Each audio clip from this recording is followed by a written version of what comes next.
Two of you working together, you and Emma, obviously brother and sister in Love Actually, which I sort of, you forget that you're the brother and sister in that movie, and then lovers in Sense and Sensibility. Beautiful. Of course,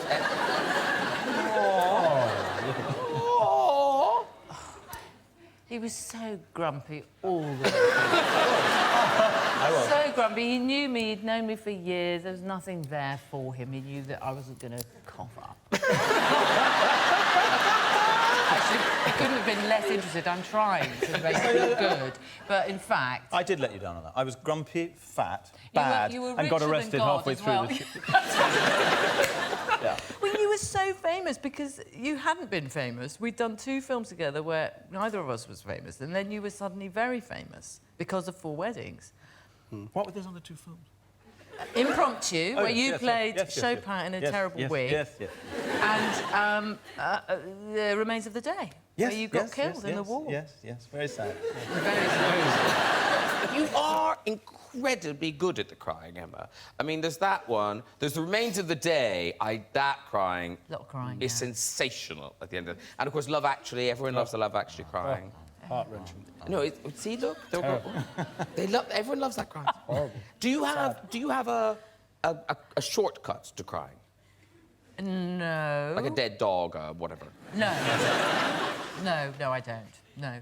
But are you upset when you're crying, or are you just like Yes, I'm crying generally now? speaking pretending to be somebody else. And that person, whoever it is in some difficulty for whatever reason, and that produces the emotion required to Well, fascinating. Fascinating. I could no more do it than fly. I have to have a woman come and blow Vicks Sinex into my eye. And even then, all you get is 3 yards of snot. Because in Love Actually, Martin, you had to get your kid off. You were a porn double. Well, I must say this... I must say this for Richard Curtis's sake. I wasn't meant to be a porn double. I was meant to be like a double on the set of something like An Eyes Wide Shut, sort of high-end, legit movie, but with a bit of shagging in it. Yeah. Oh, I see. But did you feel the pressure to kind of... Yes, I got a 1-pack. And Richard was strict with me about that. I came in with an 8-pack, and he said, it's got to go. You've got to look more normal. Got to look more approachable. So, no, it would have been silly for me to have played like a nice, likeable bloke with, you know, with Jared's physique. Yes. Not that I probably wouldn't have got Jared's physique, because I don't think I have that same commitment. No. I don't think I have that. And I take my hat off to that. Filming, obviously, takes a long time. How many days did you spend filming this?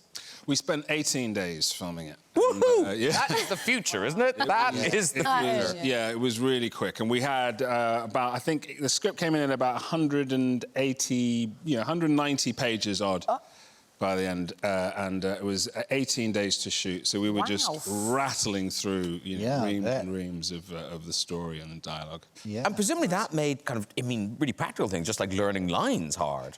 Learning lines was almost... I mean, I knew from the beginning that, when you're getting that number of pages, you're thinking, well, I can't... There's no way of really learning all this, and so we're going to have to come up with a couple of tricks to get through it. And I'd seen in The Godfather, there's a photograph of Robert Duvall holding Marlon Brando's lines. Oh, we've got it there, yeah. So I'd shown that to Annie Hathaway and Doug Liman, and I said, at some point, this is what's going to happen. And it came to pass, yeah. Yes, you've got some on-set pictures. Here you are. Oh, my God. See, I'd be because I can't even read it. I need my glasses. I'd be screwed, yeah. Of all the genius things of Marlon Brando, actually looking like he's not reading lines, I think, is the greatest skill, Because you've got Anne doing it as well. I mean, they gave us... they changed the days for this particular scene, and so, it was 10 pages, that scene, 10 pages of dialogue, and I hadn't looked at it. I mean, in the morning, and they were like, we're doing this scene, we've had to change this around and, blah, blah. And I was like, there's just, there's no way. And Keira Knightley, what would be worse for you, having to sing in front of a large audience or do your sex faces? Right now? I'm not asking you to do them now. I'm so pleased. We're just asking you that conceptually, which would be worse? Because dangerous method, you had to do a lot of sex faces. I had to do a lot of sex faces. I had to do a lot of, like, weird sex faces. Oh, no, that's not a weird sex face, but, you know, she's a bit of a weird character. That's not it. No, it was directed by...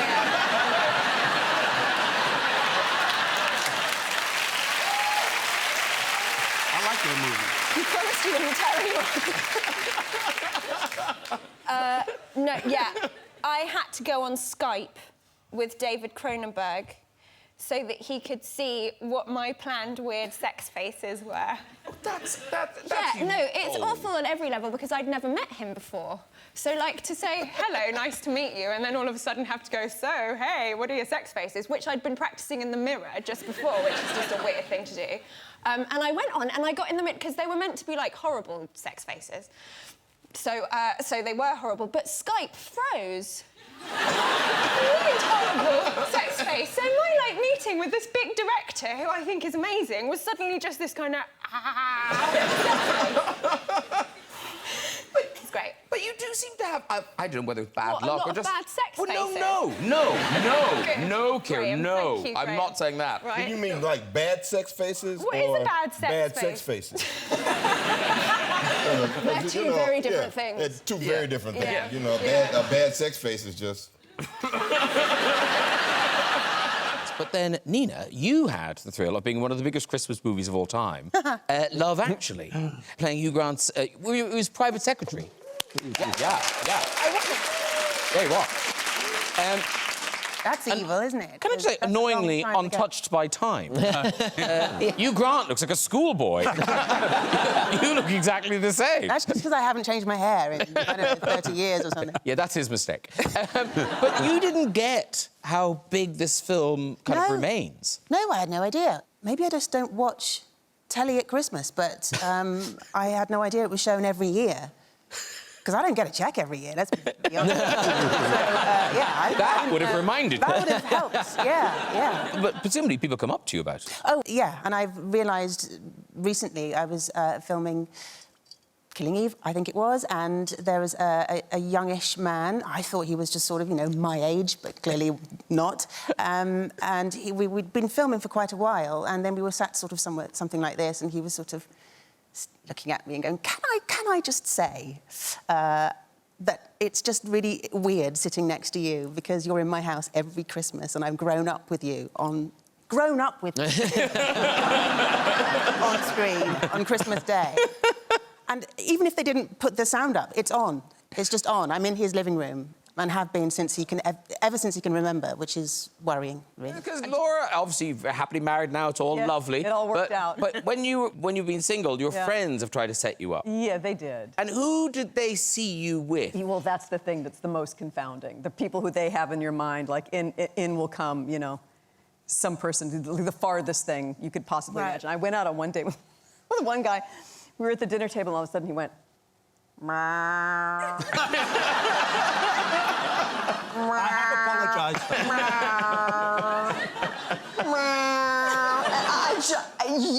How do you... You just get what the bill. do you do with that? I mean, it was hilarious. What did you do with that? I just let him keep going. Okay. I was like, let's see where this goes. Okay. Is it going to go full roar? When does it stop? Are we leading into another animal sound? I mean, I was just... And to watch the face with the noise, like the message underneath the meow. I mean, it was, and it is burned in my brain. And he was a friend of a friend? Yeah. What did the friends say? I haven't spoken to them in a while. No, and it is very different. I mean, you still use your special set of skills. Yes. But this time in a different way. From a different angle, I would say. Yeah. I'm sort of the hunted one instead of me hunting. Yeah. The authorities are after me this time. But the shock in this one, and I imagine American travel agents will be delighted, in that this time we discover you don't need to come to Europe for bad things to happen to your family. I know. Do you know something? Just the other day, I got a legitimate letter from a school teacher somewhere in South Texas that was passed to someone else, that was passed to someone else, that was passed to someone that I eventually got.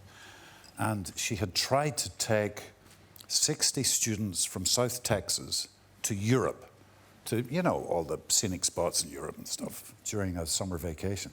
40 of them, the families, got the kids out of it because they had seen Taken 2.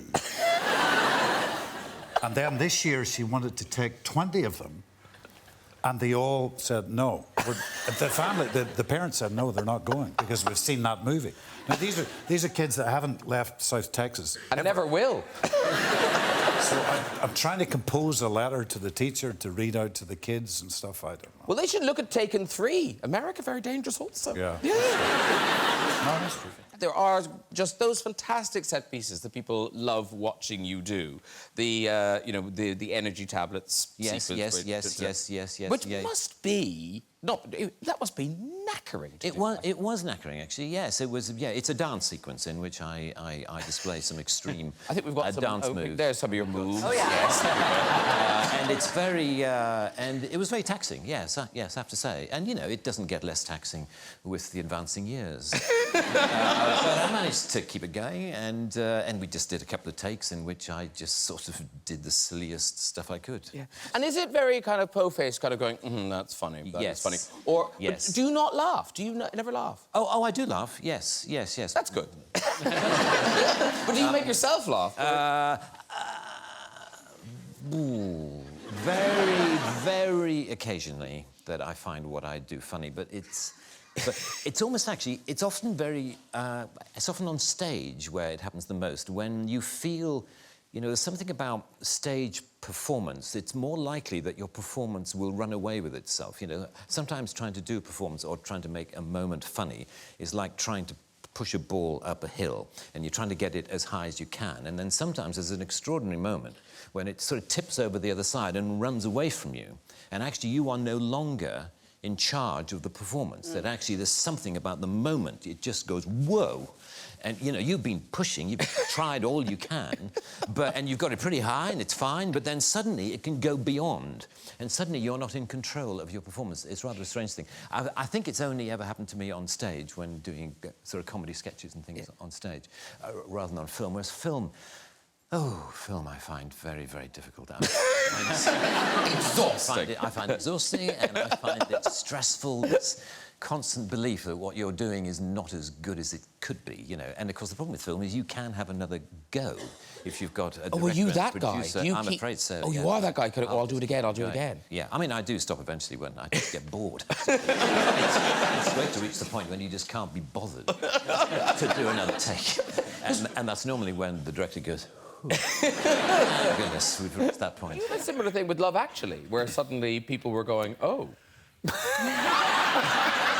Not with that face, no. Going, oh! I see, I never knew that was what was beneath those T-shirts and jeans.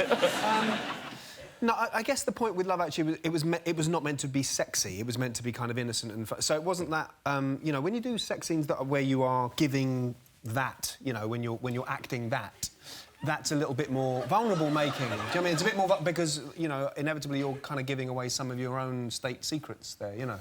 Whereas I wasn't, you know, whereas in Love Actually, it was dialogue. Do you know what I mean? It was like the funny bit about it was that it was two very ordinary people. It wasn't meant to be turning anyone on, you know. OK. So if it did, shame it. Sorry. You blew it, man. Well, I think we've got a picture of you in it. What the... Oh!